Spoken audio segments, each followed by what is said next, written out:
नमस्कार दोस्तों, स्वागत है आपका हमारे चैनल रणनीति में।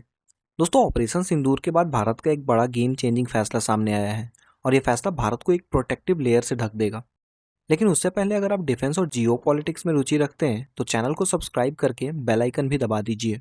तो दोस्तों, चलिए समझते हैं पूरी कहानी। दरअसल जब ऑपरेशन सिंदूर हुआ था तब भारत ने पहली बार अपने S-400 Triumph air defense system का इस्तेमाल किया था और नतीजे देखकर दुनिया दंग रह गई थी। और भारतीय वायुसेना प्रमुख ने खुलासा किया था कि S-400 ने पाकिस्तान के 5 फाइटर जेट को हवा में ही मार गिराया है। और सबसे बड़ी बात यह रही कि एक अवैक्स एयरक्राफ्ट को 300 किलोमीटर की दूरी से ही नष्ट कर दिया गया था, जो इतिहास में सबसे लंबी एयर टू सरफेस किल बन गई है। हालांकि पाकिस्तान ने जवाब में जो ड्रोन और मिसाइल अटैक किए उन सभी को S-400 और भारत के इंडिजिनस एयर डिफेंस सिस्टम्स ने 100% सफलता के साथ रोक दिया था और एक भी मिसाइल या ड्रोन भारतीय एयर स्पेस में नहीं घुस पाया। इस सफलता ने भारतीय सेना और सरकार का विश्वास S-400 सिस्टम पर कई गुना बढ़ा दिया है। दोस्तों, अब सूत्रों से मिली जानकारी के अनुसार भारत रूस से 2 और S-400 रेजिमेंट खरीदने की योजना बना रहा है, जिसकी डिलीवरी 2029 और 2030 में हो सकती है। लेकिन असली खबर यह है कि इंडियन एयरफोर्स ने अब S-500 प्रोमीथियस सिस्टम में भी दिलचस्पी दिखाई है, जो S-400 से कई ज़्यादा शक्तिशाली है। दरअसल 2018 में जब भारत ने S-400 सिस्टम का कॉन्ट्रैक्ट साइन किया था, तभी IAF ने S-500 की मांग की थी। लेकिन उस वक्त S-500 अभी डेवलपमेंट स्टेज में था और रूस ने कहा था कि पहले S-400 ले लो, फिर बाद में बात करेंगे। लेकिन अब 2025 में S-500 का प्रोडक्शन शुरू हो चुका है और रूस ने भारत को ये सिस्टम ऑफर भी किया है। अब दोस्तों, सवाल ये है कि S-500 में ऐसा क्या है जो भारत इसे खरीदना चाहता है। तो S-500 प्रोमीथियस दुनिया का सबसे एडवांस एयर डिफेंस सिस्टम माना जाता है, जो स्टेल्थ फाइटर जेट को भी डिटेक्ट और डिस्ट्रॉय कर सकता है। इसकी रेंज 600 किलोमीटर से ज़्यादा है और ये ballistic missile, hypersonic missile, drone और यहाँ तक कि स्पेस में मौजूद सैटेलाइट को भी मारकर गिरा सकता है। यह एक साथ 10 बैलिस्टिक मिसाइल को इंटरसेप्ट कर सकता है और इसकी एंटी मिसाइल रेंज 7 किलोमीटर की ऊंचाई तक है। मतलब ये सिस्टम सब कुछ मार गिरा सकता है जो आसमान में उड़ रहा है, चाहे वो स्टेल्थ फाइटर जेट हो, हाइपरसोनिक मिसाइल हो या फिर कोई भी सैटेलाइट। रूस ने भारत को S-500 बेचने की ही पेशकश नहीं की है, बल्कि उसने भारत में S-500 की ज्वाइंट प्रोडक्शन का भी प्रस्ताव रखा है। इसका मतलब यह है कि भारत मेक इन इंडिया के तहत अपने देश में ही S-500 बना सकता है, जो आत्मनिर्भर भारत के लक्ष्य के लिए बेहद महत्वपूर्ण है।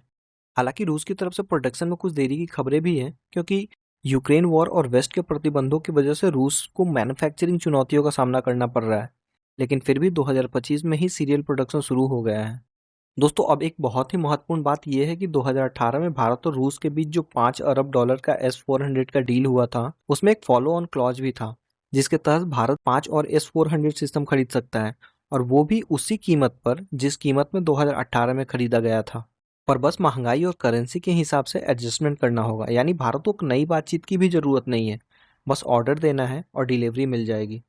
फिलहाल भारत के पास 3 S-400 रेजिमेंट आ चुके हैं और बाकी 2 सितंबर 2026 तक आने वाले हैं।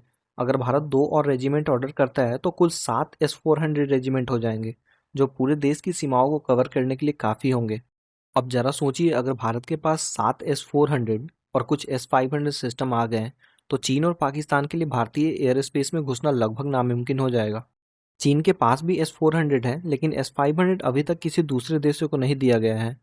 अगर भारत पहला देश बनता है जो S-500 खरीदता है तो ये एशिया में भारत की डिफेंस पावर को एक नया स्तर पर ले जाएगा।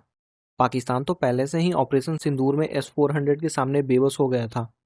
अब अगर S-500 भी आ गया तो उसकी सारी हवाई ताकत बेकार हो जाएगी और चीन जो लगातार LAC पर दबाव बनाता रहता है, उसकी आक्रामकता पर भी लगाम लग सकती है। हालांकि एक बड़ी चुनौती काटसा की भी है, जो अमेरिकी कानून है, जिसके तहत रूसी हथियार खरीदने वाले देशों पर प्रतिबंध लगाए जा सकते हैं। लेकिन भारत ने पहले ही S-400 खरीदा है और अमेरिका ने भारत पर प्रतिबंध नहीं लगाया, क्योंकि अमेरिका जानता है कि भारत एक महत्वपूर्ण सहयोगी है और इंडो पैसिफिक में चीन को काउंटर करने के लिए भारत की जरूरत है। भारत ने एक बैलेंस्ड फॉरेन पॉलिसी अपनाई है, जहां वो एक तरफ अमेरिका, फ्रांस और इजराइल से हथियार खरीद रहा है, वहीं दूसरी तरफ रूस के साथ पुराने रिश्तों को भी बरकरार रखा है। ये रणनीति भारत को किसी एक देश पर निर्भर होने से बचाती है। और दोस्तों, एक और महत्वपूर्ण बात यह है कि भारत अब अपना खुद का long range air defense system project Kusha के नाम से विकसित कर रहा है, जो S-400 के बराबर क्षमता वाला होगा। लेकिन वो अभी टेस्टिंग फेज में है और उसे तैयार होने में कुछ साल और लगेंगे। इसलिए तब तक के लिए S-400 और S-500 खरीदना जरूरी है, ताकि भारत की एयर डिफेंस में कोई कमी ना रह सके। अगर भारत अब ऑर्डर देता है तो अनुमान है कि 2029 या 2030 में नए S-400 रेजिमेंट की डिलीवरी हो सकती है, और अगर S-500 का ऑर्डर मिलता है तो वो भी उसी समय के आसपास आ सकता है। रूस भारत को प्राथमिकता देगा क्योंकि भारत उसका सबसे बड़ा डिफेंस कस्टमर है और दोनों देशों के बीच दशकों पुरानी दोस्ती है। इस डील से रूस को भी फायदा होगा क्योंकि पश्चिमी प्रतिबंधों के बाद उसे नए ग्राहकों की जरूरत है, और भारत एक विश्वसनीय और मजबूत पार्टनर है जो समय पर पेमेंट करता है और लॉन्ग ड्यूरेशन रिलेशनशिप मेंटेन करता है।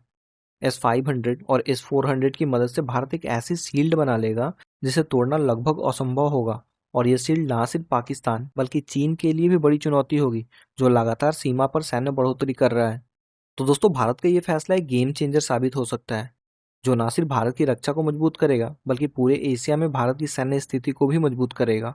ऑपरेशन सिंदूर के बाद दुनिया ने देख लिया है कि भारत अब पहले वाला भारत नहीं रहा है, और अगर S-500 भी आ गया तो भारत की ताकत का अंदाजा लगाना और भी मुश्किल हो जाएगा।